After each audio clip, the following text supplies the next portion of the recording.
오늘 설교 제목이 나는 예수와 함께 죽었는가, 나는 예수와 함께 죽었는가입니다. 좀 이런 제목들은 좀 어떠세요? 조금 이제 부담스러운 제목으로 들릴 수 있습니다. 제가 설교를 이제 준비하다가 컴퓨터에 좀 제목을 잘못 적었어요. 나는 예수와 함께 죽었는가인데 너는 예수와 함께 죽었는가, 그렇게 잘못 입력을 했더라고요. 여러분 좀 어떠세요? 여러분 주변을 한번 보시면 주변 분들이 예수님과 함께 죽은 분 같으세요? 좀 어떠세요? 뭐 쳐다보고 이렇게 하기는 조금 민망한 면이 있고요. 근데 그러면서 또 생각해 봅니다. 다른 사람에 대해서는 쉽게 우리가 평가할 수 있는데 성경 말씀은 보면 볼수록 다른 사람, 너에게 주신 말씀이 아니라 바로 나에게 주신 말씀이라고 하는 것을 고백하게 됩니다. 평가는 주님께서 하시는 거죠. 내가 예수님과 함께 죽었는가? 우리 이천누교 공동체가 예수님과 함께 죽었는가? 우리가 그것을 함께 살펴볼 수 있으면 좋겠습니다. 오늘 성경 본문 말씀이 갈라디아서 2장 20절입니다. 이 말씀 암송하신 분들도 많이 계시죠? 저도 아주 젊을 때부터 오랜 세월 동안 이 말씀 참 좋아했고요. 지금도 좋아하고 너무 은혜를 많이 받고 너무나 감사한 말씀입니다.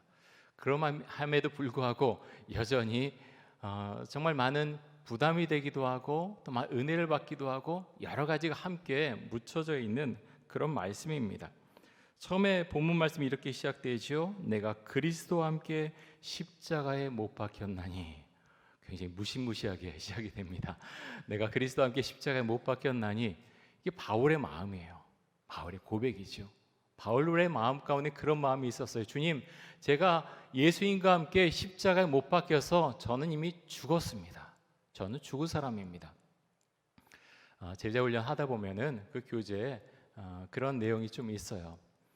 사람들이 참 교회에 와서 상처를 많이 받았다고 이야기를 합니다. 그런데 예수와 함께 죽은 사람이면 시체인데 무슨 상처를 그렇게 많이 받습니까? 이제 그런 질문이 있어요. 저희 물론 상처를 받지요. 근데 상처를 받는데 한편으로는 우리가 이 설명에 대해서, 이 본문에 대해서 많이 생각해 봐야 됩니다. 내가 예수와 함께 죽었다면 나는 상처 덩어리로 살아간 사람인가? 아니면 정말 주의 은혜로 가득 차서 내가 예수와 함께 죽었기 때문에 그 은혜로, 그 믿음으로, 그 생명으로 내가 살아가고 있는가? 우리 자신을 한번 점검해 봐야 한다는 거죠. 저는 모태 신앙인이고요. 교회에서 자라났습니다. 1995년부터 이제 교육전사를 시작을 했고 2000년에 목사 안수를 받았습니다. 꽤 오랜 시간이 지나갔죠. 그래서 올해 27년 된 것 같습니다. 목회를 시작한 27년이 됐는데 그동안에 은혜 주셔서 이스라엘에도 한 5년 동안 살게 되었습니다. 그곳에서 참 많은 것을 봤죠. 골고다 언덕에도 많이 가봤고 예수님의 사역 현장도 많이 가봤고 성경의 현장을 많이 가봤습니다. 그럼에도 불구하고 그렇게 오랜 시간 동안 신앙생활하고 설교도 그렇게 많이 했음에도 불구하고 내가 예수님과 함께 십자가에 못 박혔는가? 그 질문에 대해서 생각하고 또 생각하게 됩니다. 솔직하게 말씀드리면 저는 주 앞에 기도할 때 주님, 저는 십자가에 못 박힌 사람입니다라고 고백을 합니다. 하지만 그럼에도 불구하고 계속해서 질문합니다. 목회하면서 그리스도인으로 살아가면서 주님, 저는 십자가에 못 박힌 사람이 맞습니까? 아마 죽을 때까지 계속 질문하고 또 기도하고 또 기도하지 않을까 생각이 됩니다. 고린도서 15장에 보면 바울 사도가 그렇게 고백을 하죠. 나는 날마다 죽습니다. 나는 날마다 죽습니다. 바울은 예수님이 십자가에 죽은 것처럼 나도 이미 십자가에서 죽었습니다. 그 고백을 하면서 사역 현장에서 정말 열정을 가지고 사역에 임했습니다. 고린도서 4장에서는 사도 바울이 또 이렇게 고백을 하고 있습니다. 고린도서 4장 8절에서 10절까지의 말씀을 보겠습니다. 우리가 사방으로 우겨쌈을 당하여도 쌓이지 아니하며 답답한 일을 당하여도 낙심하지 아니하며 박해를 받아도 버림받지 아니하며 거꾸로뜨림을 당하여도 망하지 아니하고 우리가 항상 예수의 죽음을 몸에 짊어짐은 예수의 생명이 또한 우리 몸에 나타나게 하려 함이라. 어려운 일이 많았다는 거예요. 정말 어려운 일이 많았다는 겁니다. 우겨싸움을 당하고 답답한 일을 당하고 박해를 당하고 거꾸로짐을 당했는데 중요한 건 후반부죠. 그렇게 했지만 우리는 죽어 있지 않습니다. 왜냐하면 예수의 십자가가, 예수의 생명이 우리 안에 들어가 있기 때문에 우리는 죽지 않고 다시 일어납니다. 다시 살아납니다라고 바울은 고백하고 있습니다. 바울 사도는 갈라디아 지역에 있는 교회들에게 보낸 편지인 이 갈라디아서에서 이렇게 말하고 있습니다. 갈라디아서 2장 20절 앞부분 말씀을 잠깐 보겠습니다. 자, 우리 같이 한번 읽겠습니다. 내가 그리스도와 함께 십자가에 못 박혔나니 그런즉 이제는 내가 사는 것이 아니요 오직 내 안에 그리스도께서 사시는 것이라. 여러분, 바울 사도가 왜 이렇게 고백을 했을까요? 내가 그리스도와 함께 십자가에 못 박혔나니, 왜냐하면 예수님이 나의 죄 때문에, 바울의 죄 때문에, 우리의 죄 때문에 십자가에 못 박혀 죽으셨기 때문에 내가 십자가에 못 박혀 죽어야 했음에도 불구하고 예수님이 죽으셨기 때문에 저는 이미 십자가에 못 박힌 사람입니다. 바울 사도는 고백한 거죠.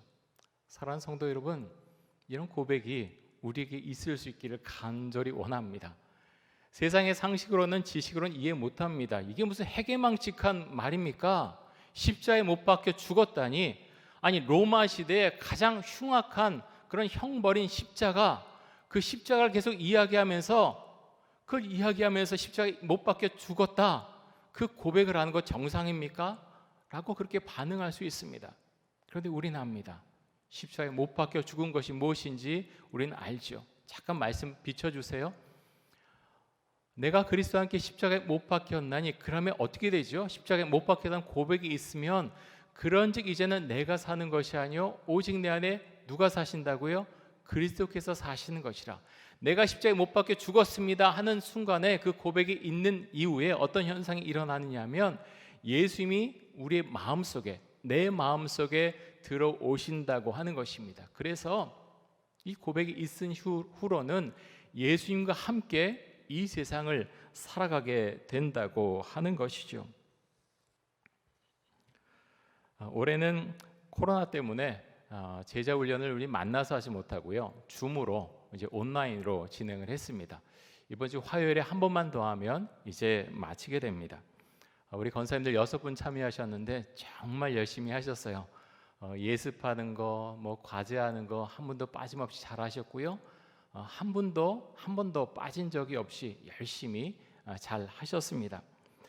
가끔 주변에서 그런 질문을 하십니다. 목사님, 제자 훈련하면 정말 예수님의 제자가 되나요?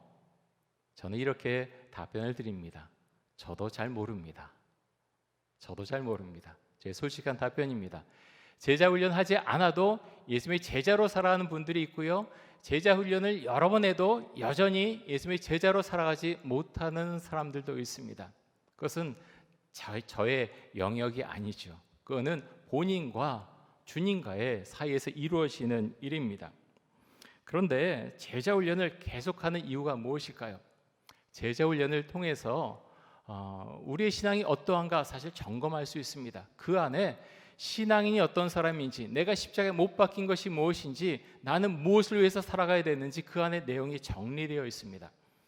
저는 벌써 여러 번 이 제자훈련 교재를 가지고 공부하지 않습니까?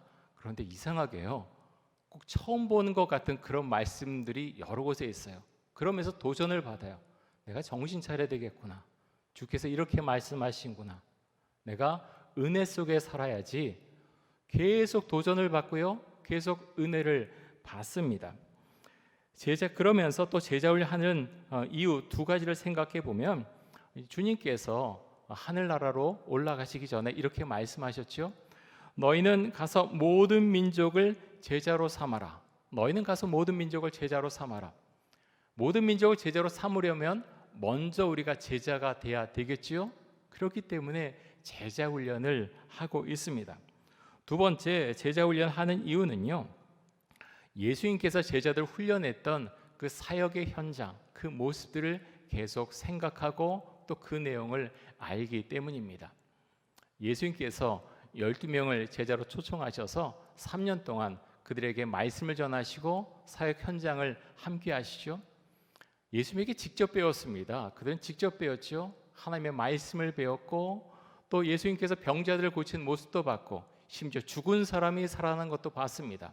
오병이의 이적도 봤고요. 또 권능을 받아서 마을로 들어가서 병자를 치유하고 또 귀신을 내어쫓는 그 축기 사역도 직접 했습니다. 그런데 여러분, 그렇게 3년이 지난 다음에 예수님께서 예루살렘에 십자가에 못 박히시기 위해서 올라가는데 어떤 일이 일어납니까? 제자들이 다툽니다. 그 다툼의 이유가 무엇입니까? 우리 중에 누가 가장 크냐? 우리 중에 누가 가장 크냐? 그 논제를 가지고 다툽니다. 심하게 다투죠. 마음속에 그런 마음이 있던 거예요. 여러분, 예수님의 제자들이 마지막에 어떤 모습 보입니까? 예수님께서 잡히실 때 다 도망가죠. 예수님의 제자 사역은 다 실패한 것처럼 보입니다. 3년 동안에 공들여 쌓은 것이 다 없어져 버린 것처럼 보입니다. 하지만 그렇지 않았지요. 예수님께서 부활하신 이후에, 그리고 예수님께서 하늘나라로 올라가신 이후에 사람들은 기도하기 시작합니다. 기도하고 성령 세례를 받게 되죠. 그런데 완전히 바뀝니다. 두려워하지 않습니다. 죽음도 두려워하지 않습니다. 십자가에 달려 죽는 것도 두려워하지 않습니다. 제자들은 변화되어 갔고 계속해서 변화되어져 갑니다. 이 본문의 말씀을 읽으면서 저는 그런 고백을 하게 됩니다. 하나님, 우리도 할 수 있겠네요. 내 힘으로는 할 수 없지만 주의 성령께서 제자들에게 함께 하신 것처럼 우리 가운데 함께 하시면 우리도 할 수 있겠네요 라고 고백을 하게 됩니다. 갈라디아서 2장 20절 후반부 말씀을 마저 보겠습니다. 이렇게 고백을 하고 있습니다. 우리 같이 한번 읽습니다. 이제 내가 육체 가운데 사는 것은 나를 사랑하사 나를 위하여 자기 자신을 버리신 하나님의 아들을 믿는 믿음 안에서 사는 것이라. 자, 우리가 이 세상을 살아가는데요, 어떻게 살아가는가 하면 나를 사랑하사 나를 위하여 자기 자신을 버리신 하나님의 아들을 믿는 믿음 안에서, 예수님께서 나를 위해서 죽으셨습니다 하는 신앙 고백하에서 그 믿음 속에서 앞으로는 살아가겠습니다 라고 고백하는 거죠. 그래서 여러분, 예수님을 믿게 되면 내가 예수님과 함께 십자가에 못 박혔습니다 고백하게 되고요, 예수님이 내 마음속에 오시고 그 예수를 믿는 믿음 안에서 우리는 세상을 살아가게 됩니다. 우리가 정말 십자가에 못 박혀 죽은 사람인가 알 수 있는 방법이 몇 가지가 있는데요, 아까 이제 성경 말씀에 나온 것처럼 예수님께서 내 안에 함께 하심을 분명히 믿고 그 안에 살아가면 그 또한 내가 예수와 함께 죽었다는 가장 강력한 증거가 되겠죠. 그러면서 수많은 것들을 제시할 수 있지만 저는 오늘 이 시간에 두 가지를 말씀을 드리려고 합니다. 내가 예수와 함께 죽은 사람인 것을 어떻게 알 수 있는가? 첫 번째, 전도자인가 확인하면 됩니다. 예수를 만난 사람은요, 전도합니다. 내가 십자가에서 예수와 함께 죽었다고 고백하는 사람들은 두려워하지 않고 전도자의 삶을 살아갑니다. 예수님의 제자들이 그랬지요. 두려워하고 무서워하고 도망가고 온갖 핑계를 대고 했지만 그 성령을 받은 이후에 전도자의 삶을 살아갑니다. 하나도 예외 없이 그런 삶을 살아갑니다. 십자가에 못 박혀 죽으시고 부활하신 예수를 전하며 살아갑니다. 사내들인 공회원들이 그들을 잡아가지요, 너희들이 왜 예수의 이름을 전하느냐라고 그렇게 협박을 했지만 이들은 끝까지 예수를 전합니다. 채찍질을 당하자 이들이 뭐라고 서로 이야기합니까? 그것으로 인해서 능력받은 것으로 인해서 도리어 기뻐했다라고 말씀합니다. 여러분, 제정신입니까? 세상 사람들이 보면 제정신 아닙니다. 아니, 도대체 그렇게 하면 돈이 생깁니까? 자녀가 잘 됩니까? 그 이유가 무엇입니까? 라고 물어보겠죠. 하지만 그렇게 능력받은 사람들은 압니다. 내가 왜 능력을 받고 왜 그렇게 모욕을 받고 아픔을 견뎌내고 있는지 그 당사자는 알고 있다고 하는 것입니다. 사도행전 5장 40절에서 42절 한번 보겠습니다.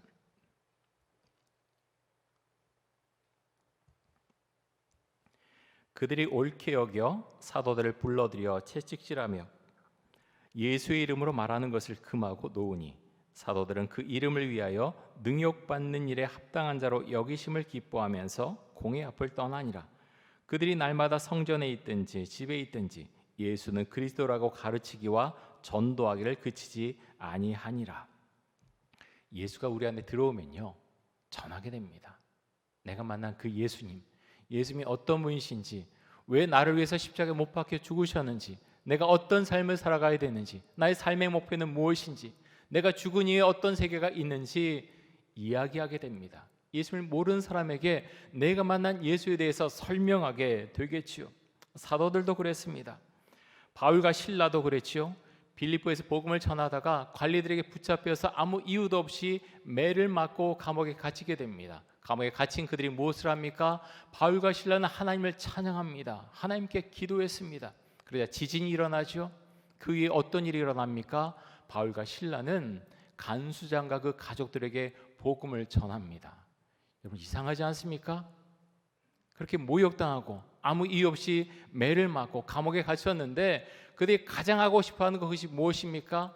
복음을 전하는 일이었습니다. 그래서 그들은 복음을 전했습니다. 예수와 함께 십자가에 못 박힌 사람이라면 전도자의 삶을 누구나 살아갑니다. 어떤 특별한 어떤 전도자, 예전에 그런 분들 많았죠. 고구마 전도왕, 무슨 전도왕. 근데 그런 분들만 전도하는 것이 아니라, 그런 은사를 받으만 전도하는 것이 아니라 예수를 마음에 모신 모든 그리스도인이 전도자라는 것입니다. 그것이 성경적인 말씀입니다. 예수와 함께 십자가에 못 박힌 사람에게서 나타나는 두 번째 모습이 무엇인가 하면 헌신과 희생입니다. 예수님께서 우리에게 이것을 가르쳐 주셨죠. 직접 보여주셨습니다. 십자가에 못 박혀 죽으셨습니다. 죽는 것보다 더 강한 사랑, 더 강한 헌신, 희생이 어디 있겠습니까? 우리의 죄를 위해서 예수님께서 십자가에 못 박혀 죽으셨습니다. 자, 요한복음 12장 24절 한번 보겠습니다. 우리 같이 한번 읽습니다. 내가 진실로 진실로 너희에게 이르노니 한 알의 밀이 땅에 떨어져 죽지 아니하면 한 알 그대로 있고 죽으면 많은 열매를 맺느니라. 아마도 예수님께서는 예수님의 죽음을 염두에 두고 이 말씀을 주신 것으로 보입니다. 그런데 여러분, 이 말씀이 기독교의 진리입니다. 예수를 믿는 사람이 죽으면 그곳에서 많은 열매가 일어나고 죽지 않으면 모든 것이 사라져 버리겠죠. 예수님께서 우리의 죄를 대속하시기 위해서 십자가에서 죽으셨고, 예수님을 정말로 믿게 된 제자들도 모두 복음을 전하다가 죽었습니다.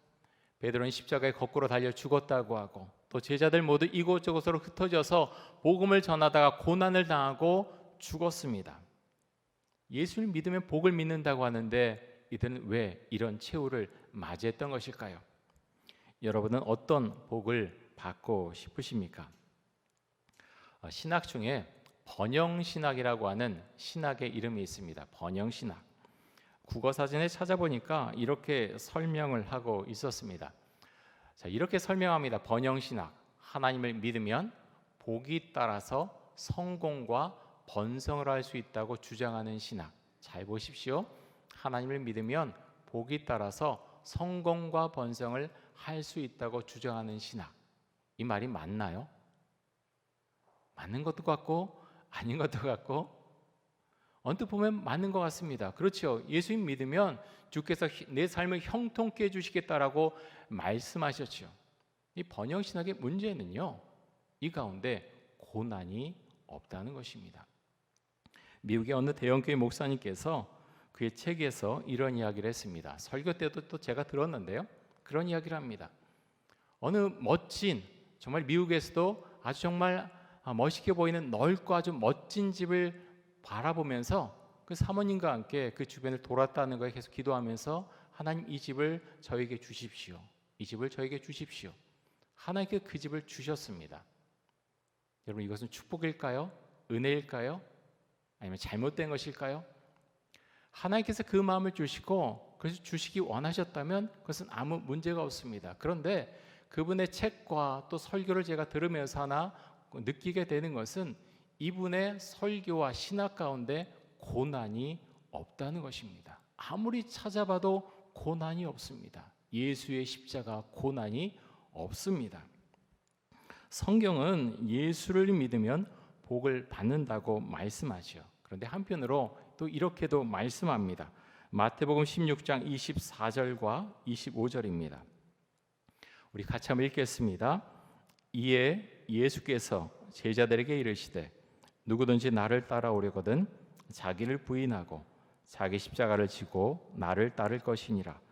누구든지 제 목숨을 구원하고자 하면 잃을 것이요 누구든지 나를 위하여 제 목숨을 잃으면 찾으리라.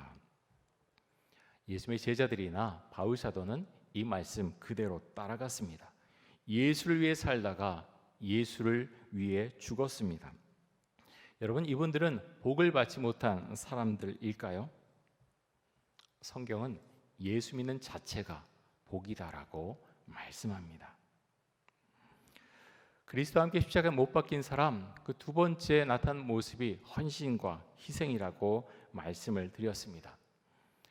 우리 교회는 이제 관리 집사님이 안 계십니다. 지난 주중에도 여러분들이 오셔서 여기저기를 다 청소하셨습니다. 그 가운데 참 그 모습 보면서 정말 제가 목사로서 정말 감사한 마음을 갖게 됩니다. 정말 감사하고요. 그런 보이지 않는 헌신의 모습이 있어서 교회가 유지되고 하나님의 교회가 은혜 가운데로 나가게 됩니다. 제가 어제 어느 목사님의 설교 말씀을 듣는데 그런 말씀을 하셨어요. 교회 새로 오신 그런 새 가족인데 그런 말씀을 하셨답니다. 우리 순장님이 우리 교회라면 이제 목자님이죠. 우리 목자님, 우리 순장님이 어떻게 하셨냐면 제 아내가 아파서 병원에 입원해 있었는데요. 2달 동안 하루도 빠짐없이 병원에 오셨어요. 그렇게 오셔서 2시간씩 있다 가셨습니다. 기도해 주시고 돌봐주시고 그렇게 2달을 보냈습니다. 그리고 아내가 퇴원해서 계속해서 아팠는데 그 이후에 호스피스라는 어느 권사님께서 2년 동안 일주일에 한 번씩 오셔서 집안을 정리해 주시고 여러 가지 좋은 말씀도 해주셨습니다. 그 모습 보면서 저는 예수님을 믿기로 했습니다. 그렇게 목사님에게 말씀을 드렸다고 합니다. 여러분, 목자에게 있어서 가장 중요한 것이 무엇인가 하면 목장원을 돌보는 헌신과 희생입니다. 목장원을 돌보는 헌신과 희생. 근데 억지로 할 수 없지요. 책임감에서 그거 감당 못합니다. 지쳐서 쓰러지죠. 그러면 헌신과 희생은 어디서 나옵니까? 십자가 은혜에서 나옵니다. 십자가 은혜. 내가 예수님과 함께 십자가에서 못 박혀 죽었습니다. 저는 이미 죽은 사람입니다. 그 고백이 분명하면 헌신과 희생을 할 수 있는 거죠. 모든 것이 그 가운데서 나옵니다.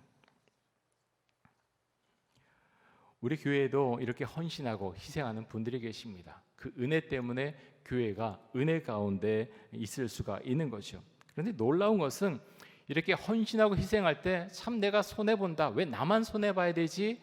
그 마음을 가는 것이 아니라 그렇게 헌신하고 희생하면서 너무나 기쁘고 감사하던 것입니다. 왜 그렇습니까? 십자가의 은혜가 그 안에 있기 때문입니다.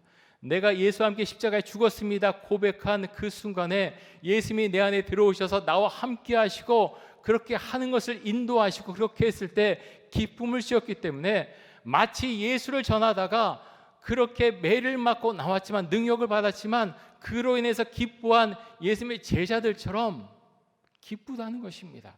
헌신하고 희생했을 때 주님께서 기쁜 마음을 마음속에 주신다고 하는 것이죠. 사랑하는 성도 여러분, 여러분은 나는 십자가에서 죽은 사람입니까? 오늘 말씀 가운데서 두 가지를 말씀을 드렸습니다. 내가 예수와 함께 십자가에 죽은 사람에게 나타나는 많은 그런 모습들이 있지만 첫 번째 모습은 전도자의 모습이고 두 번째 모습은 헌신과 희생하는 모습이다라고 말씀을 드렸습니다. 사랑하는 성도 여러분, 우리가 그 길을 걸어갈 수 있기 원합니다. 주님께서 우리에게 그 길을 걸어가라고 말씀하시고 그 모습을 우리에게 십자가에서 직접 보여주셨습니다. 마지막으로 갈라디아서 6장 14절 말씀을 읽고 설교를 마치도록 하겠습니다. 갈라디아서 6장 14절입니다. 우리 같이 한번 읽습니다. 그러나 내게는 우리 주 예수 그리스도의 십자가 외에 결코 자랑할 것이 없으니 그리스도로 말미암아 세상이 나를 대하여 십자가에 못 박히고 내가 또한 세상을 대하여 그러하니라. 아멘. 여러분, 우리가 예수님을 자랑하는, 정말 자랑하는 사람들이 될 수 있기를 간절히 원합니다. 그 안에 은혜가 있고요. 이상한 것은 그렇게 전도자의 삶을 살아갈 때 더 성령 충만함이 우리 가운데 밀려온다는 것입니다. 헌신과 희생할 때 내가 머리로만 생각하던 모든 것들이 나에게서 나타나지 않았는데, 그렇게 전도자의 삶을 살아가고 희생과 헌신할 때 이루 말할 수 없는 은혜가 우리의 삶 가운데, 심령 가운데 밀려온다고 하는 것입니다. 예수님을 자랑하며 살아가는 우리의 삶이 될 수 있기를 간절히 원합니다. 우리 함께 기도하겠습니다. 이 시간 기도하실 때 그리스도와 함께 십자가에 못 박혔음을 고백하게 하여 주옵소서. 우리의 십자가 신앙 고백이 전도와 헌신과 희생의 모습으로 나타나게 하여 주옵소서. 우리 함께 기도하겠습니다. 감사합니다.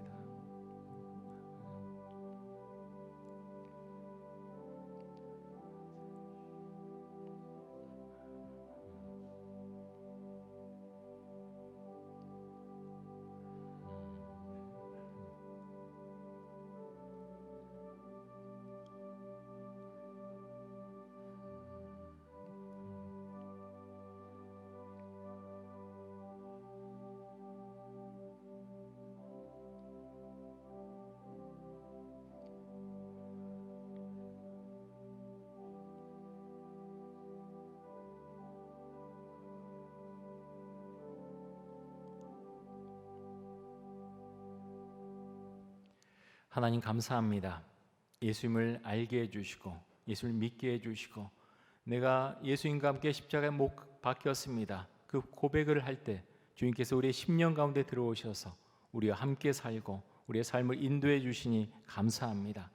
하나님, 우리 안에 그 고백이 있을 수 있기 원합니다. 내가 예수님과 함께 십자가에 못 박혔습니다. 전도자의 삶과 또 헌신과 희생하는 모습이 우리의 삶을 통해 나타날 수 있길 원합니다. 지금 우리에게 은혜 주시고 정말 우리 교회가 그런 믿음의 사람들로 넘쳐나는 교회가 될 수 있길 간절히 원합니다. 우리 성도님들 한 분 한 분 지켜주시고 그 삶을 인도해 주시고 가정 가운데 충만한 은혜를 내려 주옵소서. 예수 그리스도의 이름으로 기도드립니다. 아멘.